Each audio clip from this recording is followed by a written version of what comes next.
एक घंटे पहले युद्ध में हुई खामनेई की मौत, ये वॉर ब्रेकिंग के जरिए आप तक अपडेट पहुंचा दे। इजराइल ने देखिए खामनेई के घर पर 30 से ज्यादा बम बरसाए, बम वर्षा यहां पर की। पहले घंटे में युद्ध में हुई खामनेई की मौत। खामनेई के हेडक्वार्टर पर आपको जानकारी दे रहे हैं कि 30 बम यहां पर गिराए गए, बैक टू बैक, यानी कि एक के बाद एक बम की जो ये बारिश थी वो खामनेई के आशियाने पर की गई, जिसके बाद खामनेई का खात्मा हो गया।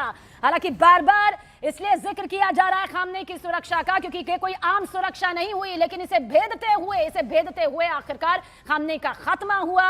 और फिर इजरायली मीडिया के जरिए इस बात की पुष्टि कर दी गई कि खामनेई का खात्मा हो चुका है, खामनेई की मौत हो चुकी है और 40 दिन का शोक भी यहां पर तय कर दिया गया है। लेकिन बता दें आपको, खामनेई के घर पर 30 से ज्यादा खतरनाक बम गिराए गए। ये कोई आम बम नहीं थे, ये वो बम थे जो कि अपने टारगेट पर निशाना साधते हैं और उसको पूरी तरह से सतह से भी नीचे भेद देते हैं। और उसके बाद, क्योंकि ऐसा नहीं था कि खामनेई की सुरक्षा को लेकर किसी तरह की कोई लापरवाही बरती गई होगी, लेकिन जिन ताकतवर हथियारों का जिक्र हम बार बार करते हैं जब भी युद्ध होता है और बताते हैं कि किसकी सैन्य ताकत किसके पास ज्यादा है और किसके पास वो हथियार, वो वेपन मौजूद है जो कि टारगेट को निशाना साधने की कुवत रखते हैं और किसी भी तरह से कोई मौका अपने दुश्मन को बचने का नहीं देते। शैलेंद्र, एक बार फिर से आपकी तरफ रुख करेंगे।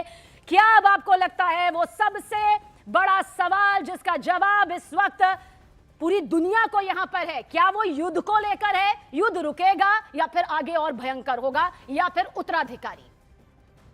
देखिए, इस वक्त सबसे बड़ा सवाल यही है कि युद्ध कब रुकेगा, क्योंकि देखिए जिस तरह से अमेरिका ने साफ कर दिया है कि वो उस युद्ध को रोकने में फिलहाल दिलचस्पी नहीं दिखा रहा है और वो कह रहा है अमेरिका की जब तक जरूरत होगी तब तक इस युद्ध को आगे चलाया जाएगा। लेकिन वहीं इसी बीच ईरान की तरफ से जो कार्रवाई की जा रही है वो इस कार्रवाई को कितना लंबा खींच सकता है। कल एक स्टेटमेंट सामने आया था जहां पे हमने देखा था कि उन्होंने कहा कि जो हमारा स्टॉक पाइल है उसको तो छोड़िए, हम अब वो मिसाइल यूज कर रहे हैं जो बिल्कुल आखिर में है स्टॉक पाइल के। यानी कि ईरान ये दावा कर रहा है कि उसके पास स्टॉक पाइल में बहुत से मिसाइल्स हैं और जिस तरह से जिस लेवल पे इस वक्त ईरान जो है वो मिसाइल्स दाग रहा है, ना सिर्फ यूएई पर बल्कि सऊदी अरब। वॉर ब्रेकिंग इस वक्त आप तक पहुंचा दे, जानकारी आप तक पहुंचा दे। देखिए कहीं CIA अमेरिका की वो खुफिया एजेंसी, वो सबसे ताकतवर एजेंसी जिसके जरिए क्या कुछ यहां पर कहा गया है, ईरान ने दुबई में CIA के ठिकाने पर हमला किया है। ये बड़ी अपडेट आप तक पहुंचा रहे हैं। CIA अमेरिका की वो सबसे ताकतवर महाशक्तिशाली एजेंसी है जिसके चलते यहां पर बहुत सी बड़ी खबरें निकलकर सामने आती है और इसी पर हमले की ये बड़ी खबर है किस तरह से ईरान ने इसे भी टारगेट यहां पर किया है। यानी कि इतना तय है जिसका जिक्र इस वक्त शैलेंद्र भी कर रहे थे कि युद्ध रुकने वाला तो नहीं है, ये वो चिंगारी है जो भयंकर तौर पर आके उस गोले में तब्दील होती नजर आ रही है, जिसका जिक्र तमाम रक्षा विशेषज्ञ कर रहे हैं, जिसका जिक्र शैलेंद्र वांगू और हम यहां पर मिलकर कर रहे हैं।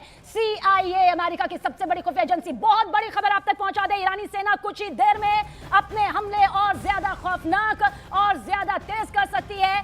IRGC जिसका जिक्र हम कर रहे थे, बहुत बड़ी चेतावनी देखिए IRGC के जरिए दी गई है। ईरान ने दुबई में CIA के ठिकाने पर हमला किया, ये तो तस्दीक भी इस बात की है कि किस तरह से ये हमला जो है और ज्यादा खतरनाक स्तर पर पहुंच गया है। ईरानी सेना बस कुछ ही देर में हमले और ज्यादा तेज यहां पर कर सकती है।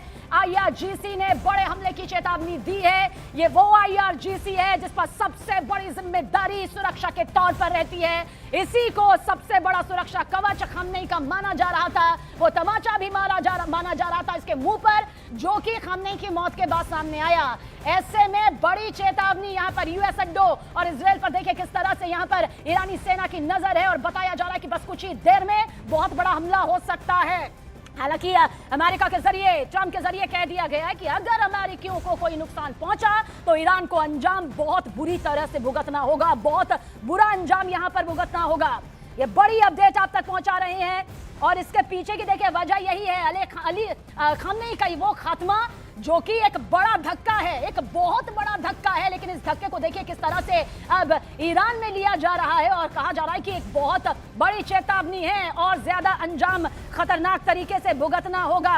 देखिए ईरान के सुप्रीम लीडर खामनेई की जो सुरक्षा है ना, वो केवल हथियारों के भरोसे नहीं थी, बल्कि भरोसे के दम पर थी, उस ट्रेनिंग और गोपनीयता के भरोसे पर थी, जो कि IRGC का सबसे बड़ा हिस्सा माना जाता था। आयतुल्लाह अली खामनेई की सुरक्षा किसी सामान्य सैन्य पुलिस के जरिए नहीं की जाती थी, बल्कि IRGC की सबसे बड़ी भूमिका इसमें रहती थी। यानी कि सिपाहे वलीए अम्र की वो फोर्स होती थी जो कि इसका सबसे बड़ा हिस्सा यहां पर रहती थी। IRGC की सबसे खास और गोपनीय इकाइयों में ये गिनी जाती है वलीए अर्म का अर्थ होता है आदेश देने वाले की रक्षा करने वाली सेना, और ये बताना इसलिए जरूरी है क्योंकि अब IRGC ने बड़े हमले की चेतावनी दी है, इसलिए IRGC को आप यहां पर समझ लीजिए। और ये बलिए आर्म फोर्स में करीब 10 से 12 हजार वो खौफनाक, खतरनाक, चुनिंदा, जी हां चुनिंदा जवान यहां पर होते हैं जिनका मुकाबला कहा जाता है करने वाले के पास वो कुव्वत यहां होनी चाहिए।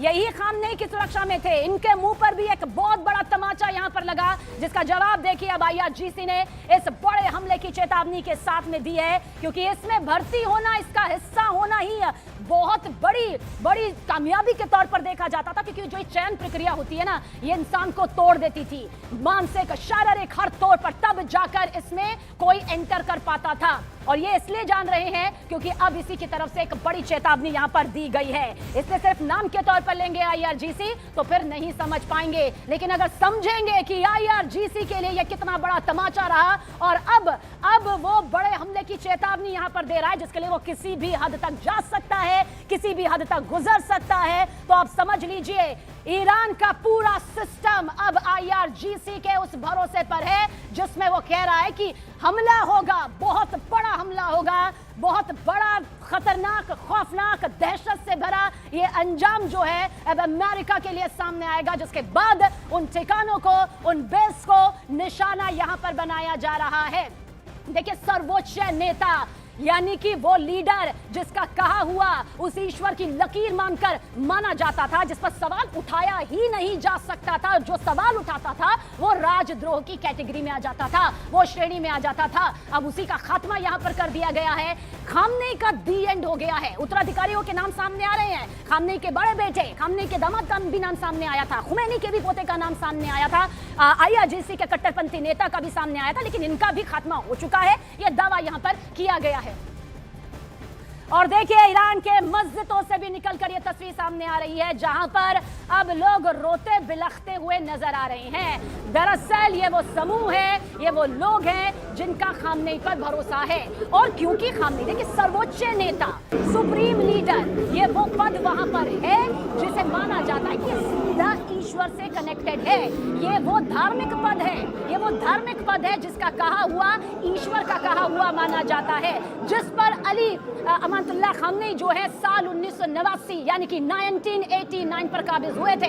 हालांकि इससे पहले वो 1981 से 1989 तक राष्ट्रपति भी रहे, फिर इस पद के लिए वो चुने गए। और दूसरे शख्स थे, पहले खुमैनी थे, जिनके पोते का जिक्र उत्तराधिकारी के तौर पर किया गया। अब ये रोती बिलखती तस्वीर, पहले वो ईरानी मीडिया की एंकर भी आपको दिखाई जो शहादत की खबर सुनाते सुनाते जिनकी आंखों से आंसू छलक गए। अब मस्जिद में ये रोती बिलखती तस्वीर और 40 दिन का वो शौक यहाँ पर सामने आया है, जो कि 40 दिन की बड़ी रणनीति के तौर पर भी यकीनन सामने आएगा।